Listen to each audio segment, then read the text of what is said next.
Dalam Ibrani 2 ayat 16, kenapa malaikat tidak diampuni dosanya dan hanya manusia yang diampuni? Apakah manusia lebih berharga daripada malaikat? Kita baca ya, Ibrani 2:16, saya baca. Sebab sesungguhnya bukan malaikat-malaikat yang ia kasihani, tetapi keturunan Abraham yang ia kasihani.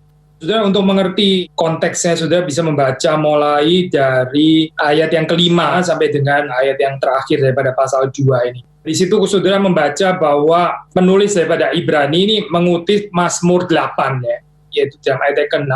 Apakah manusia sehingga engkau mengingatnya, atau anak manusia sehingga engkau mengindahkannya? Lalu ayat 7, namun engkau telah membuatnya untuk waktu yang singkat, sedikit lebih rendah daripada malaikat-malaikat, dan telah memahkotainya dengan kemuliaan dan hormat. Segala sesuatu telah engkau taklukkan di bawah kakinya.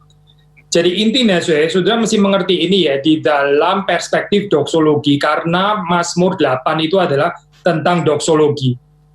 Saudara kalau merenungkan kenapa ya Tuhan Yesus itu mati bukan untuk malaikat, tapi mati untuk manusia, itu mau menyatakan bahwa inkarnasinya ya, turunnya itu begitu rendah, karena posisi manusia itu sebetulnya menurut Mazmur 8 itu lebih rendah daripada malaikat.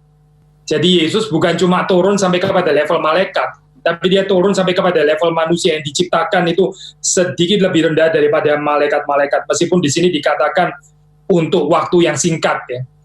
Ya, untuk waktu yang singkat. Yesus sendiri juga waktu dia berinkarnasi, dia seperti lebih rendah di dalam hal ini ya, daripada malaikat. Maksudnya di dalam perspektif kemanusiaannya.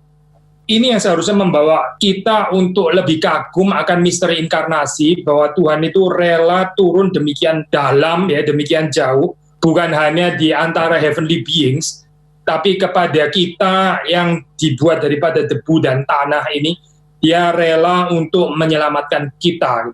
Jadi waktu saudara merenungkan perbandingan antara manusia yang diselamatkan dan malaikat yang tidak diselamatkan, itu seharusnya membawa kita kagum, membawa kita untuk lebih mengasihi Tuhan, untuk lebih amazed ya, kita lebih wonder akan cinta kasih Tuhan yang begitu khusus untuk manusia.